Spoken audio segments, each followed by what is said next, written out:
Hello and welcome to Throwdown Thursdays. My name is David and today I'm joined by my good friend and fellow teammate James. Hello. And today we are playing Carcassonne.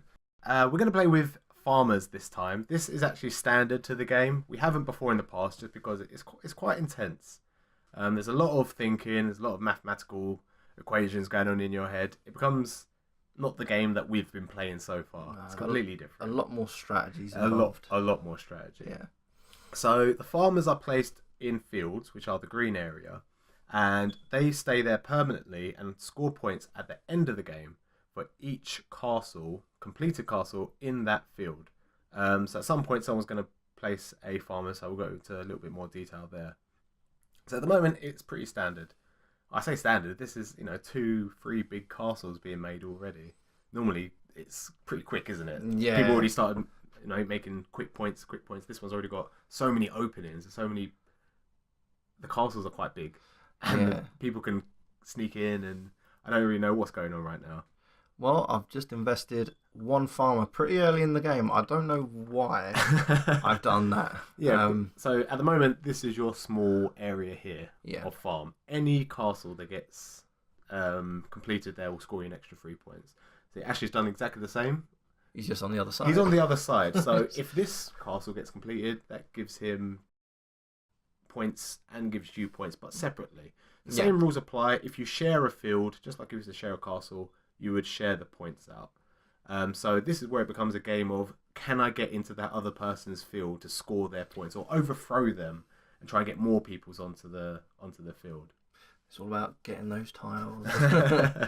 Getting the right tiles helps, definitely. Just then you scored that little castle for 4 points, which is it's not a lot of points, but then that gives your farmer 3 points. You see your field is constantly increasing here. Ashley's actually taken the road there, not the field. So this is your field here, and this obviously one complete castle. That gives you 3 points at the end of the game.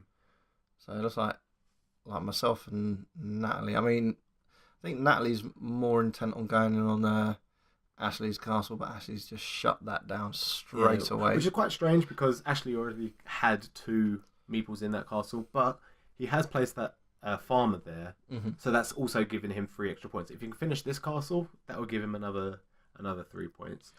Another thing that Natalie done earlier, she placed her meeple, her farmer, up there at the top, and at the time there was no castle, so she's going to have to focus on trying to make a castle. It's going to be difficult to make one, let alone finish one, if there's nothing there at all to begin with. I mean, farmers are a big investment. It's a meeple that you're going to place down. You're not going to get back ever. So yeah, if you place it in an area, a certain area. I mean, as you say, there was no castles being built there. I think when Natalie placed her farmer. No, none.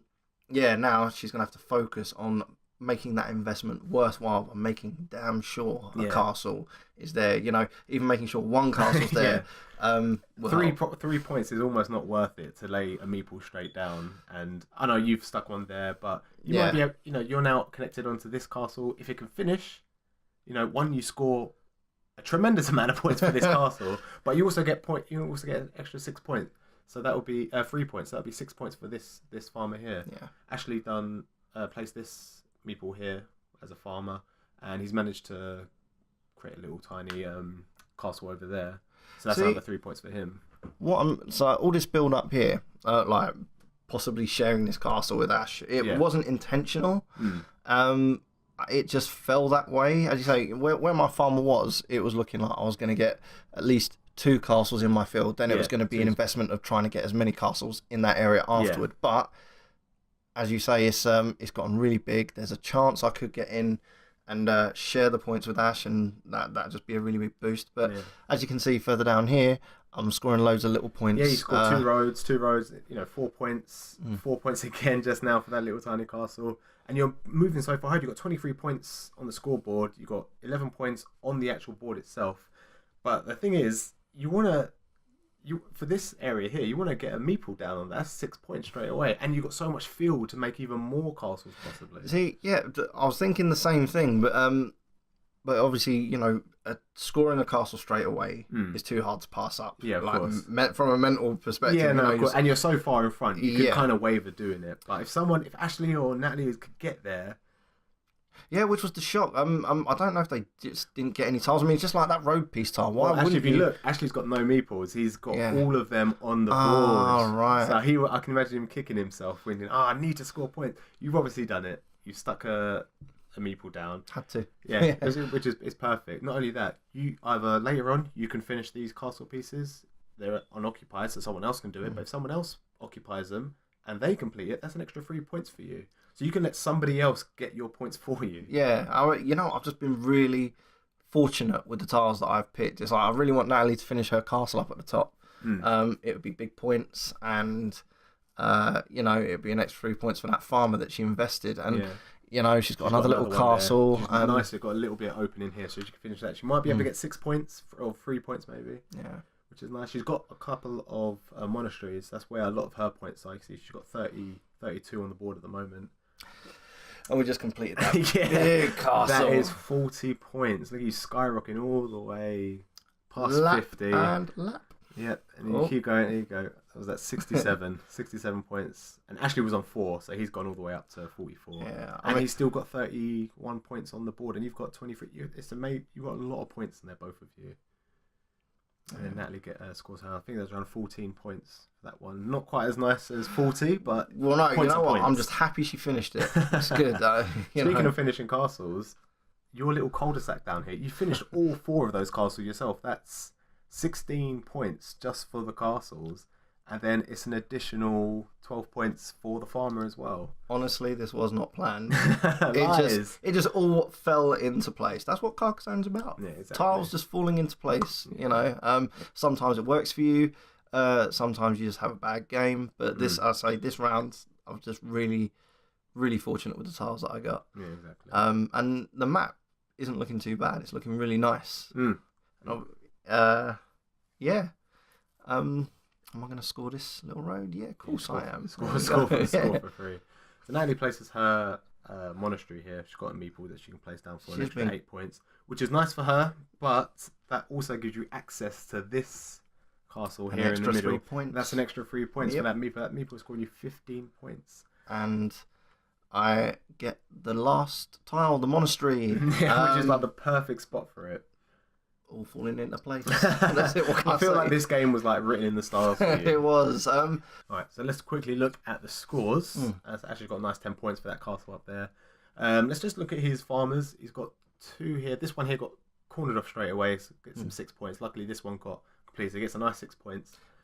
He got 6 points for this one, for obviously this complete castle, and this tiny one here. And that was it for his. He decided not to invest too much on his farmers. It just unfortunately didn't really work out for him. He maybe came too focused on the castle in the middle, and obviously at the top here, maybe, to be fair, a lot of his meeples got placed straight away, didn't they? Yeah, and he wasn't able to finish anything. None of the tiles. You took all the end pieces. That's probably what was really annoying him. Yeah. No. So let's have a quick look at Natalie's score. She got a nice 7-point road there. She only placed 1 farmer. I think the tiles that she was getting, it was almost like inevitable that she had to either complete this castle or stick it on a monastery or add to her road. She didn't really have much option of placing farmers. No, and yeah, she ended up with a respectable 64 points. She went past the 50-point mark. Yeah. And as you say, you can only do what the tiles deal you, and just here, it just speaks volumes. Well, you've got one road piece here. Everything else was farmers, so you can see how many points you got there. You got a lot of points from your farmers. You even stuck a farm all the way at the top. Took advantage of Natalie's castle that she completed. No, it was a really good game. I really enjoyed this one. So it was good. When you're playing with farmers, it is really small castles, small quick points. Yeah, and get the farmer down. Build loads of cul-de-sacs around him, loads of small castles. Well, there's nothing wrong with building big castles. It's like, say, Ashley, it's like he had, from the earliest point in the game, he had 2 meeples in that castle already. If he managed to have a majority of those points for himself, again, the scoreboard could have been very different. Yeah, but small points won me the game, just continuously recycling my meeples. I didn't like doing it. I felt like it was during the actual game. I thought, it's I need to start getting useful tiles. It just felt really different. It's different to the other games, isn't it? Exactly. But once you start accumulating it more and more and more, you're pulling ahead and you're like, okay, this is not so bad. Okay, let's just keep going this way. And then you say, when all this at the end, when the end product that you see before you works out, you think, no, that was a really well played game. Yeah, you played the best moves that you possibly could, given the circumstances, and I can't argue with that at all. I did. No. I played the best moves I could with the tiles I got. I feel like you did, definitely. But yeah, that's pretty much it for this video. Hope you guys enjoyed, and we will see you next time. Goodbye. Oh. And congratulations, James, on winning. Oh, yeah, I believe that is a new personal best for me. 115. 115. Thank you very much. Goodbye.